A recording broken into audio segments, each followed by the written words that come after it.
Olá, pessoal. Boa tarde. Meu nome é Lavínia. Estamos aqui hoje para tratar sobre os impactos da medida provisória 1152 de 2022, caso convertida em lei até abril de 2022. Quais seriam os impactos delas principais para as instituições financeiras, tá? A gente tem mais 3 vídeos, um sobre as regras gerais, o que muda, o outro sobre pontos importantes e o terceiro sobre mãos à massa. Então, o que é mais geral, que atinge a todo mundo, né, e que não é específico do mercado financeiro ou de produtos financeiros, estão tratados nesses outros vídeos. Aqui nós vamos tratar dos produtos financeiros e de instituições financeiras, tá? Então, uma questão que tem sido veiculada é que existe uma estimativa de que haja um aumento de arrecadação com os bancos relativos às normas de preço de transferência. Então, disso a gente vê que provavelmente haverá uma forte fiscalização e os bancos têm que tomar cuidados especiais, portanto, de ter todas as documentações em ordem, né? E tomar cuidado com a aplicação de alguns métodos que dificultem na obtenção da documentação, como eventualmente a Receita Federal gostaria de ver, que são os métodos de custo mais lucro, em que a prova do custo aplicável a cada produto ela tem que ser muito bem feita, né, com métodos objetivos e documentação disponível sobre esses métodos. E a gente vê muito nas instituições financeiras que, como elas não têm timesheet para alocar custo de pessoas, os sistemas para alocar os custos indiretos às pessoas, eles são sistemas muitas vezes que não são core do banco, não são da atividade principal. O que a gente vê é que acaba tendo coisas manuais, processos manuais, estimativas gerenciais de quanto por cento cada área gasta com cada tipo de outra área ou atividade, que acaba sendo estimativa do gestor. Isso nem sempre será aceito pela Receita Federal, né, dependendo da forma como se documente, né? Então, tomar cuidado com estimativas gerenciais e métodos não comprovados de alocação de custo. Uma outra questão muito importante é a forma de divisão de lucro, porque existe na legislação agora um método de divisão de receita, mas não de lucro. Então, algumas vezes, o método que se adota globalmente para dividir lucro poderá vir a não ser aceito deste mesmo jeito aqui no Brasil, ou você vai precisar fortalecer a documentação e as provas de que esse era o melhor método, o único método, e o que você está de fato rateando quando você rateia lucro, tá? Divide lucro. Então, esse é um panorama geral. E aí a gente entra um pouco na questão dos juros e de dívida, né? Como é que a norma brasileira ela está tratando as operações de juros, qual é o limite para eu poder deduzir juros, né? Ou calcular se o juros ativo que eu estou cobrando, se ele é suficiente, tá? Então, em operações de juros, primeiro a gente tem que verificar se a operação é de capital ou de dívida, tá? O que diz a lei? Que prevalece a natureza econômica. Tá? O que a Lavínia está dizendo? Que, em tese, a natureza econômica é igual à natureza contábil, porque eu tenho que olhar a natureza econômica pelas condições do contrato. Se o contrato ele determina uma natureza econômica como capital, então ele é contabilizado como capital, e assim teria o tratamento fiscal a partir da validade da medida provisória. Se o contrato leva a ser dívida, então, ele vai ter tratamento de dívida. Qual a consequência disso?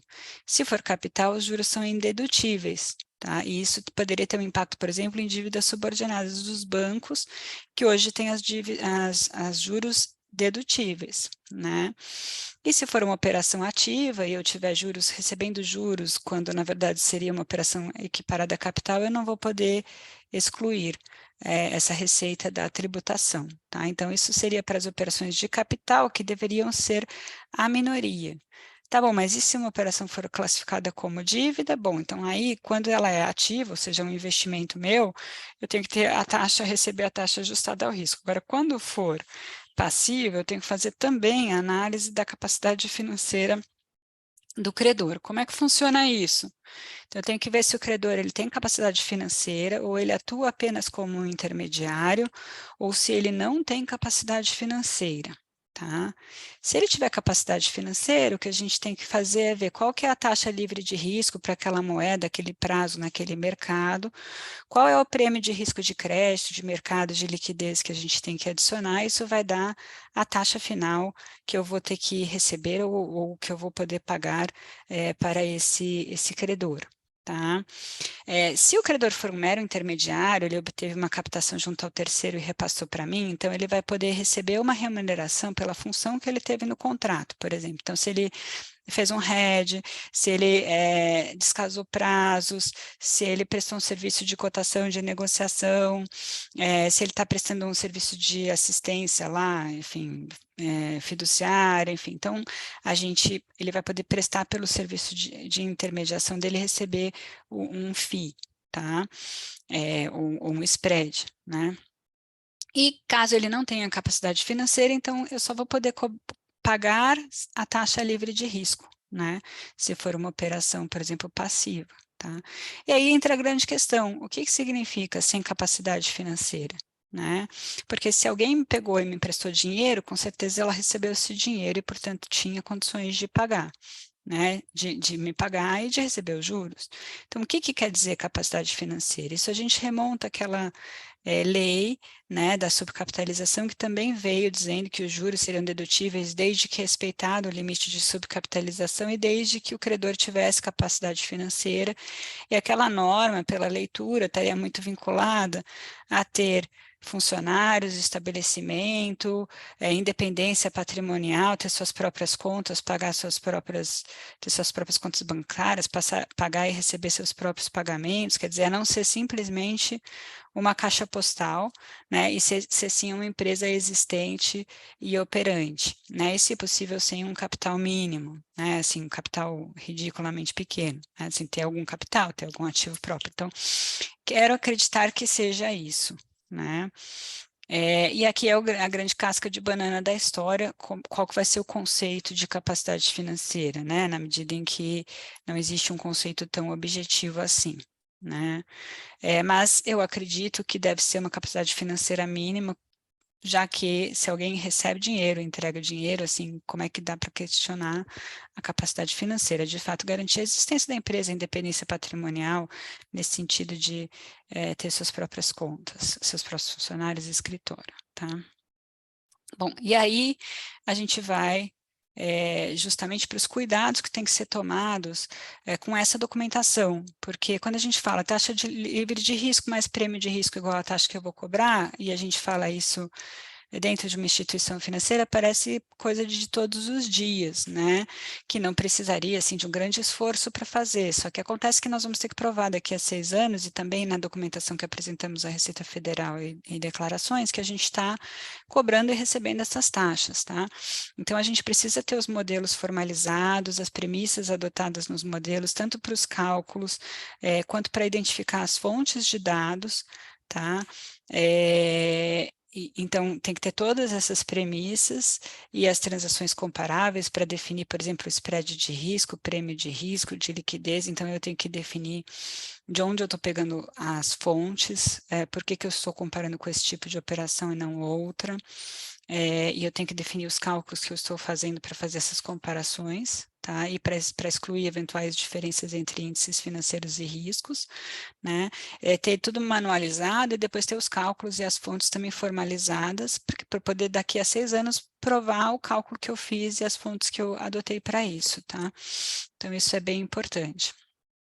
E aí nós temos alguns estudos práticos de casos que podem afetar tanto as instituições financeiras quanto os clientes, né? Um primeiro exemplo são operações com garantia. Então, muitas vezes, um banco brasileiro ou uma filial ou uma subsidiária de um banco estrangeiro aqui no Brasil oferece uma garantia, oferece um crédito para uma empresa localmente, né? Mas tem uma garantia da sua matriz ou de uma empresa ligada lá fora de que essa dívida vai ser paga. Tá? E o que diz a regra agora?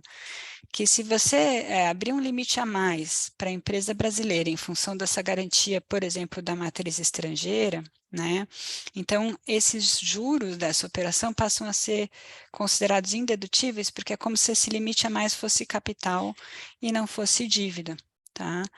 exceto se a gente conseguir provar diferente, que a gente conseguir provar que se não fosse a matriz dando garantia, se fosse um terceiro, a gente também abriria o limite e que daria uma condição econômica também igualmente competitiva para todos os envolvidos. Então, eu acho essa prova bem difícil de fazer, né? Então, atenção a essas operações em que a gente abre limite para as empresas brasileiras em função da garantia da matriz estrangeira, né? Uma segunda alternativa é que a garantia não seja dada diretamente a essa operação e nem a essa empresa brasileira e nem ao banco brasileiro, mas sim fosse alguma forma de conforto, né, econômico, dado lá entre uma matriz estrangeira da empresa, por exemplo, e uma matriz estrangeira do banco, que está aqui no Brasil, mas situado lá no exterior, né, e que desse algum conforto de que as operações com partes ligadas no resto do mundo seriam pagas, né, porque ela tem que chama suporte implícito, né. Então, até que ponto esse tipo de operação pode ser considerada como uma garantia ou um suporte implícito, né, porque suporte implícito não é garantia para esse efeito que a lei está colocando. Então, isso obviamente vai depender de todos os termos e jeitos de fazer, né, e de efetivamente da ligação entre as operações, né, até que ponto de fato vai além do suporte implícito, mas se a gente conseguisse caracterizar isso como um suporte implícito, eventualmente não se aplicaria essa condição de ter que classificar limite como capital, tá? E aí a gente vai para alguns outros temas, né? Depois de fazer toda a mão na massa aí, que tem um vídeo específico, né? Aplicável ao mercado financeiro, né? A gente tem que olhar se o tratamento que a gente está dando para o ISS está adequado em razão do que a gente descobriu que eram as atividades que são efetivamente feitas, tá? E o contrato efetivamente pactuado. Então, tem que olhar onde está o resultado do serviço e se é exportação de serviço ou não, né? Uma outra questão é a diferença entre serviço e estabelecimento permanente. Uma coisa é eu prestar serviço para um não residente, outra coisa é eu atuar como se fosse ele, né? Então, se eu tiver aqui poderes e representantes e poderes de firmar contratos, assumir obrigações, eventualmente eu posso até ter uma situação de ter que olhar a norma de estabelecimento permanente e não de preço de transferência. Então, são dois temas importantes aí ao mercado financeiro que vão ser um subproduto dessa avaliação de preço de transferência. Eu entendo que é isso por esse vídeo de agora. Nós temos outros dois vídeos que são outros temas importantes, né? E o mão na massa. Muito obrigada a todos e até o próximo vídeo.